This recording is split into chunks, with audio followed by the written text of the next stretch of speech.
En 2008, la crise financière s'abat sur le monde entier. Les répercussions économiques sont dévastatrices. Des milliers de gens perdent leur travail, leurs biens et parfois même leur maison. Beaucoup d'entre eux ne sortiront pas de leur précarité avant longtemps. Au même moment, à Todmorden, dans une petite ville d'Angleterre, des citoyens voulant revenir aux choses essentielles créent un nouveau collectif. Après une année d'activité, leur système fonctionne si bien que d'autres groupes naissent à travers tout le pays. Bientôt, ce ne sera plus un seul pays qui sera touché par ce phénomène, mais bien le monde entier.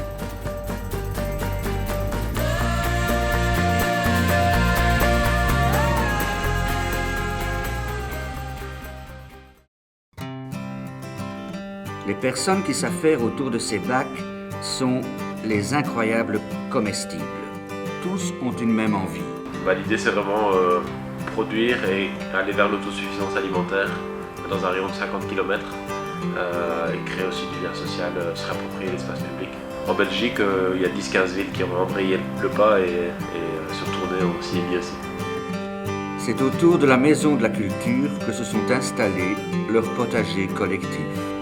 Les membres sont tous des personnes différentes, même si des tranches d'âge sont plus représentées que d'autres. Moi, je pense qu'il y a quand même un noyau dur de 25-35 ans. Enfin, on touche fort la génération 25-35, la trentaine. On a plus de difficultés quand même à toucher les moins de 25 ans.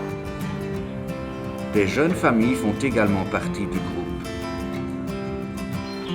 Après, dans les âges plus élevés, plus âgés, là on les touche. C'est quand même fort intergénérationnel, fort mélangé. On a aussi un potager collectif à la rue Jeanne d'Arc, dans une résidence de personnes âgées. Et donc là, il y a aussi l'intergénérationnel à faire. Ce mélange de générations est l'une des richesses du mouvement. On a tendance à mettre les gens par catégorie. On met les enfants d'un côté, on met les adultes de l'autre, les handicapés, et puis les personnes âgées, hop. Et ça, c'est vraiment quelque chose qui va permettre un échange de savoir, un échange de points de vue. Et c'est ça qui est riche en fait.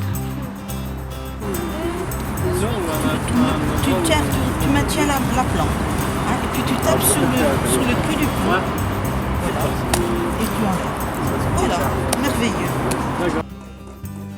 S'ils ont plus ou moins le même âge, pour beaucoup d'entre eux, ils ne viennent pas tous du même horizon social. Au plus on est de types différents, mieux ce sera un exemple de la société.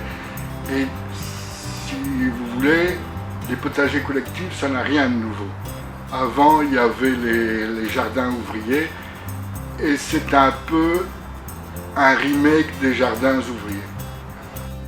Le contact humain est l'un des piliers du mouvement. Il permet des échanges d'expériences de vie. C'est du partage, hein. C'est mettre mon expérience au service des autres aussi, et prendre l'expérience des autres, les écouter. Il y en a toujours un qui est plus féru en potager par exemple qu'un autre. Et voilà, c'est de l'écoute, c'est de l'information, c'est du partage. La télé ne sera pas allumée, il n'y a personne qui va escalader. Pas une idée, hein, c'est pas... So we will plant on the other side of the gate. Je ne voudrais pas ici imposer mon idée. Pour certains, le besoin de rencontrer des gens de même nature est primordial. J'y rencontre des personnes d'horizons différents, très variés et très riches, parce qu'ils ont plus ou moins le même rapport à l'humain, et ils sont là pour donner, pas pour progresser d'une façon politique, professionnelle ou autre.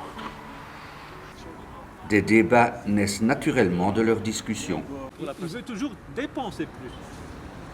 C'est pour ça que les gens travaillent. Ils travaillent plus pour avoir plus, pour pouvoir aller au sport d'hiver ou 4 jours plutôt que 8 jours, pour pouvoir aller en vacances 5 fois par an plutôt que 3 fois. Tu sais, les gens veulent dépenser plus. Mais t'es jamais heureux quand tu veux toujours plus. Ah ben non, bien sûr. Et alors, une fois que tu prends conscience de ça, tu peux très bien te dire, moi pour être heureux, moi je sais que plus tard je veux construire une maison et je veux une maison qui soit extrêmement efficace, qui soit qui consomme très peu d'énergie, qui soit avec des matériaux locaux, qui utilise des systèmes solaires, tout ça. Ça a un coût quand même. tu construis ton habitat, tu fais de l'autoconstruction, tu répares tes trucs qui ne vont plus, etc. Tu cultives et tu travailles un minimum pour avoir de la liquidité. Parce que bien sûr, la monnaie, c'est utile, je ne suis pas contre l'argent, il en faut pour les échanges, etc. Mais pas pour capitaliser. Tout à fait. Et c'est ça. Si tu travailles un minimum pour toi avoir un minimum de liquidité, admettons que tu travailles, je sais pas moi, 8 heures par semaine par exemple, et que tout le restant du temps, tu travailles pour toi. Tu fais ton jardin, tu essaies de vivre en autonomie, en autarcie, etc. À ce moment-là, le système va changer. Pour que le monde change, des changements doivent être opérés. Je pense que l'humain doit être solidaire l'un envers l'autre. Et que c'est actuellement le grand problème de notre société actuelle, c'est que nous ne sommes pas assez solidaires et que nous vivons chacun dans son coin. Et les potagers collectifs, c'est peut-être comique, mais le geste est là. C'est-à-dire que le geste de donner gratuitement est quelque chose d'important.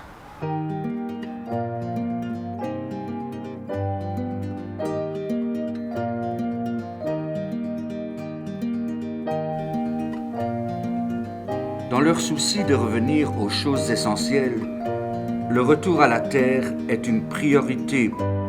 La toute première fois, j'avais ramené plein de palettes, le plancher, ici, c'est des palettes. Et il y avait d'autres qui avaient ramené des outils, et donc on s'était mis à fabriquer les bacs, là où on peut voir.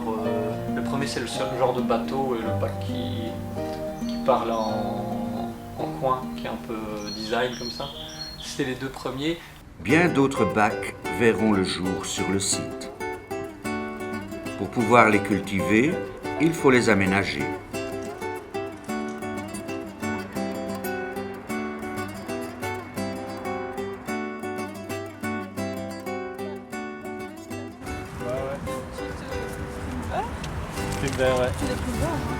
On va en mettre ici. Pour les plantations, aucun plan n'est établi. L'improvisation est de mise, mais toujours en collaboration avec les autres. Alors, il dit qu'on peut mélanger en tout cas. Peut-être que je vais mettre une verte là, une verte là, une verte là.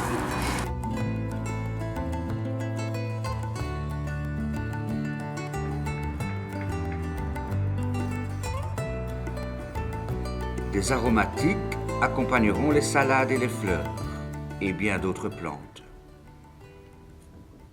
Le résultat ne se fera attendre qu'après quelques semaines. Si chacun met la main à la pâte, il est libre de ses actions. Chacun est libre de prendre des initiatives et de faire un peu, de développer les projets qui lui tiennent à cœur. Et puis chacun peut amener ses idées, il n'y a pas vraiment de responsable. Il n'y a pas de responsable. Certains ont le besoin de travailler seuls, pendant que d'autres recherchent la collaboration.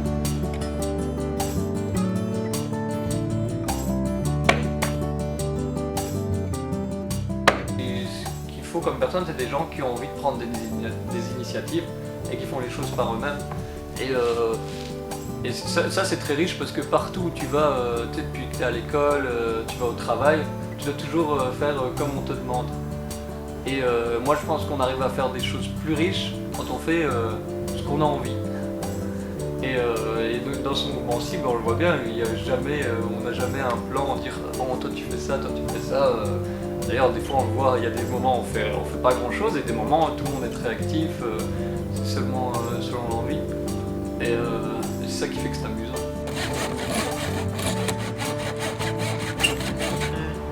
Tout le monde vient quand il en a envie. Fait ce qu'il veut et avec l'émulsion des uns et des autres, ça fait il y a quelque chose qui en sort qui est formidable. Comme la dynamique du groupe est la liberté de mouvement, d'autres, qui en sont privés, ont rejoint le groupe.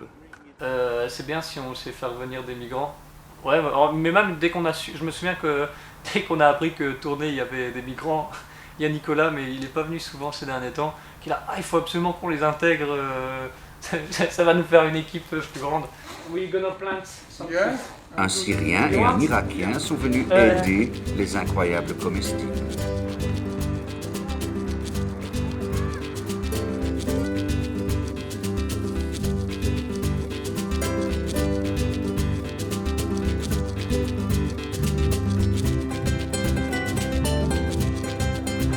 aussi l'occasion, parce qu'ils s'ennuient énormément dans la quinzaine, de leur donner l'occasion d'exprimer leur talent, parce qu'il y a énormément de demandeurs d'asile qui dans leur pays faisaient ça et s'y connaissent vachement bien.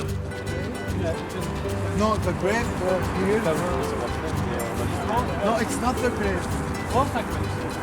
Strawberry or grape? Two grapes. Moi je trouve que c'est génial aussi parce qu'en plus ici, ce qui est intéressant c'est que dans le projet ici comme on est vraiment très libre, je pense qu'on fait des rencontres qui sont assez riches. Tu vois, on rencontre pas des gens qui sont du même milieu social, du même milieu travail et même pas du même âge. Et moi je me suis toujours dit que pour les migrants, le plus important c'est qu'ils avaient rencontré des Tournaisiens, réellement. Je pense que ce serait vraiment génial qu'on en ait plus qui viennent et ça leur permettrait de faire des rencontres et je pense que c'est bien pour tout le monde.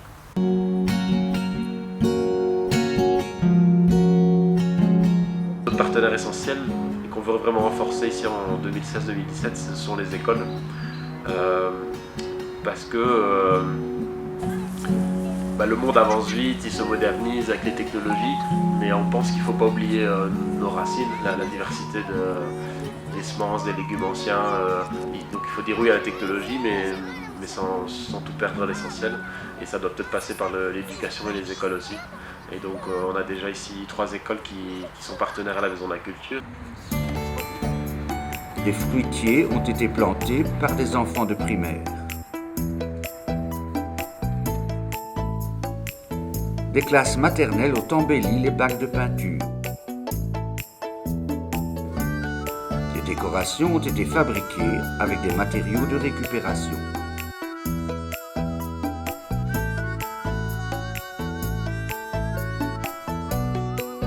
Et puis une 3e école qui s'occupe des ados. Je ne sais pas laquelle. Comment elle s'appelle? C'est l'école des frères, je pense. C'est l'école des frères? Ouais, qui ont planté sur les Ils ont planté. Qui sont venus planter des potiers. Et apparemment, ça leur plaît bien. À chacune de leurs visites, les écoles en profitent pour observer les plantes pousser.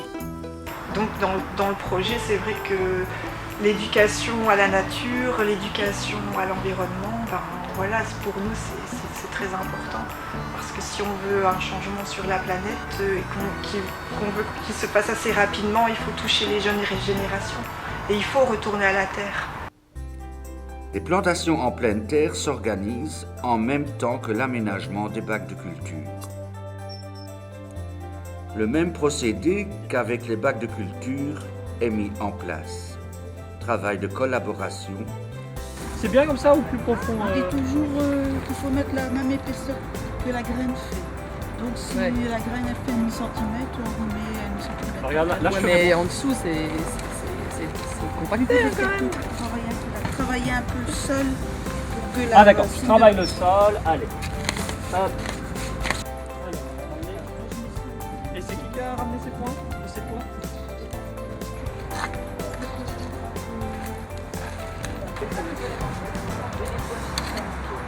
Non, c'était une belle petite plante comme ça. Et elle avait comme toutes des petites perles où il y avait 2 pois chiches dans chaque coche. Donc je me suis dit que c'était pas évident comme culture. Avec la chaleur, c'est bon, voilà, ça. Fais gaffe de ne pas planter dans le... Ouais, on va pas planter dans le bec. Bon allez, je les écarte. Ok, ça vient. Ça veut dire... Tiens Alice, mets des graines s'il te plaît. Prends une graine là. Voilà,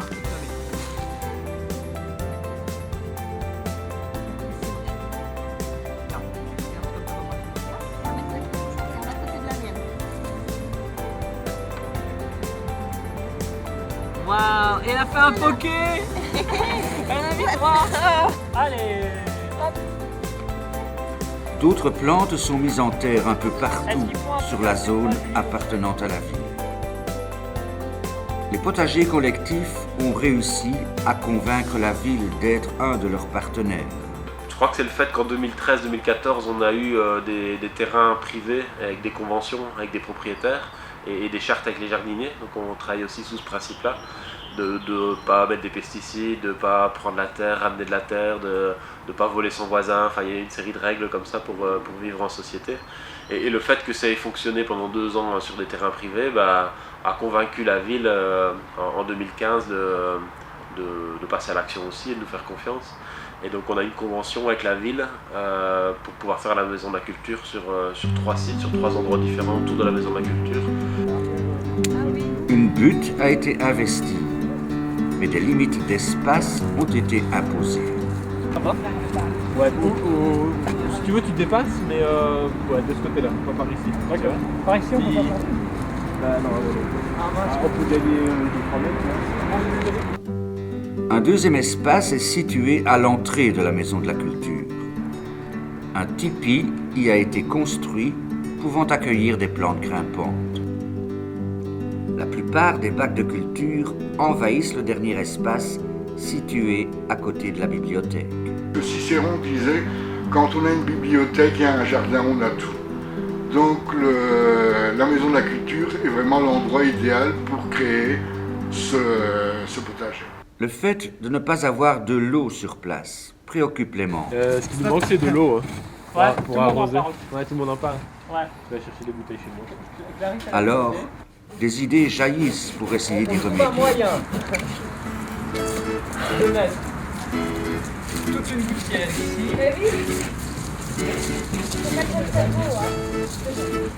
Ouais, mais c'est dur en plus parce qu'il faut un truc flexible.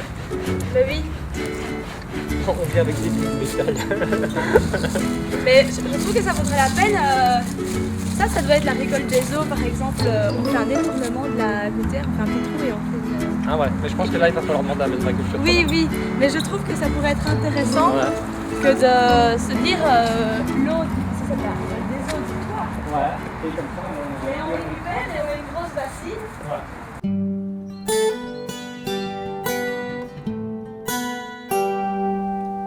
Une étrange structure se dresse au milieu des bacs.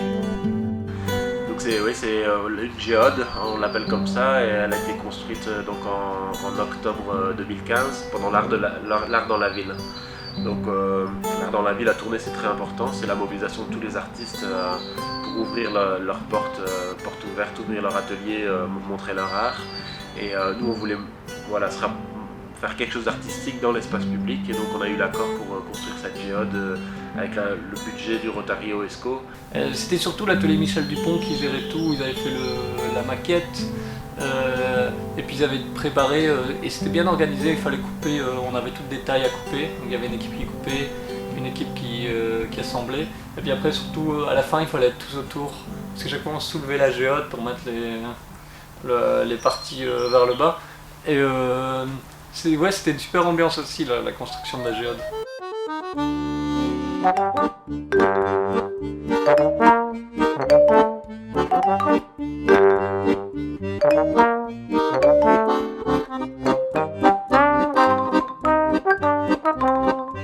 Ce que je vois surtout, c'est que ça commence à essaimer. Donc les écoles commencent à venir investir l'endroit, et ça pour moi c'est très important que ce projet soit approprié par les autres. Une des écoles partenaires a proposé d'en décorer les parois. Des enfants de maternelle se sont investis dans le projet et ont été les premiers à afficher leur création.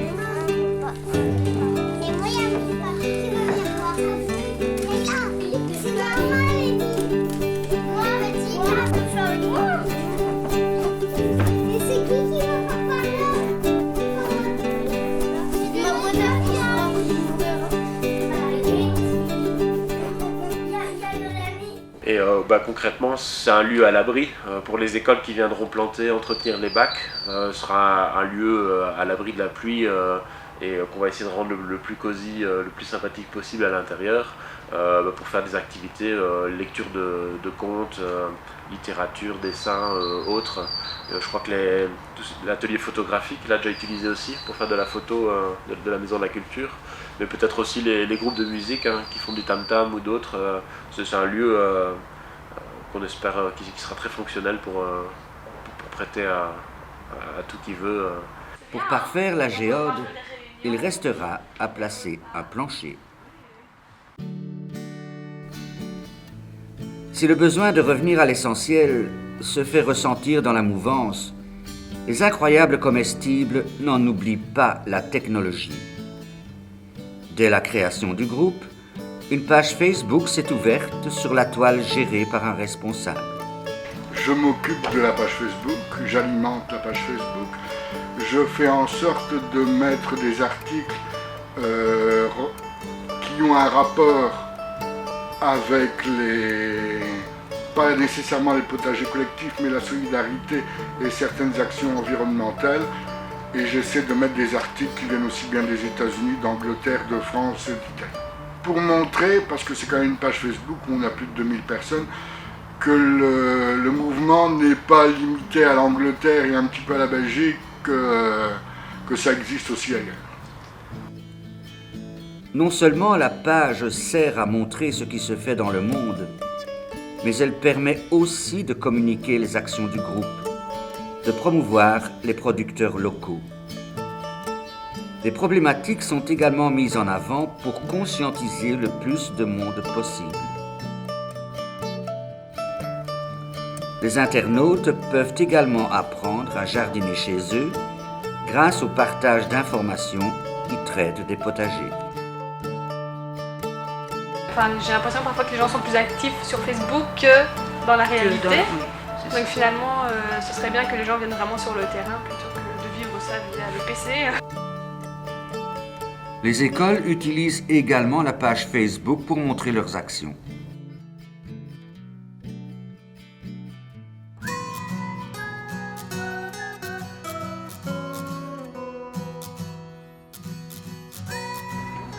Grâce aux publications sur le net, des médias se sont intéressés aux incroyables comestibles.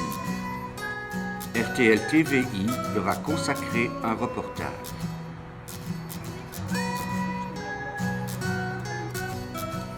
À l'image du groupe, les prises de vue se sont déroulées dans une humeur détendue. De jour en jour, les potagers collectifs se font connaître dans toute la région, que ce soit à travers leurs actions, leurs publications ou leurs manifestations. Le projet n'en est qu'à ses débuts et le groupe ne demande qu'à le faire grandir. Personnellement, j'aimerais bien que ça évolue, qu'il y ait de plus en plus de personnes, mais l'humain est l'humain, donc il faudra en reparler, refaire des actions le plus possible. Les gens commencent à être attirés par la mouvance citoyenne et leur aide sera des plus utiles pour le futur. Que ce soit plus les petits habitués, que ça commence à devenir un groupe d'habitués. Et ça, c'est pas une bonne chose. Il faut qu'on arrive à essayer au maximum qu'il y ait chaque fois des nouvelles personnes, qu'il y en a qui viennent peut-être qu'une fois, mais qu'il y ait plus que ce soit plus en mouvement, que ce soit moins. Il faut qu'on ne devienne pas un groupe fermé, il faut que ce soit toujours un groupe ouvert. Les incroyables comestibles ont conscience du travail à réaliser à long terme pour concrétiser leur envie. Notre objectif, c'est de renforcer nos actions année après année, à toucher le plus de jardiniers, d'artistes possible, se réapproprier l'espace, végétaliser la ville et devenir une vraie ville comestible. Et après, le deuxième objectif qui est en lien, c'est de gagner le monde économique aussi, de créer des circuits courts, de renforcer les producteurs locaux, les fermes locales et de conscientiser les gens à acheter local. La route est encore longue pour mener à bien leur projet, mais leur enthousiasme et leur volonté ne faiblissent pas, car ils n'en oublient pas que leurs actions portent déjà leurs fruits. On fait partie d'un ensemble et tout est interdépendant. On dépend, si un jour il n'y a plus de boulanger, s'il n'y a plus de farine, s'il n'y a plus de, s'il n'y a plus de fruits, s'il n'y a plus de légumes, s'il n'y a plus d'abeilles, le monde explose. Les potagers collectifs ont peut-être trouvé l'une des alternatives efficaces pour éviter la catastrophe et offrir un monde plus humain et plus solidaire aux générations futures.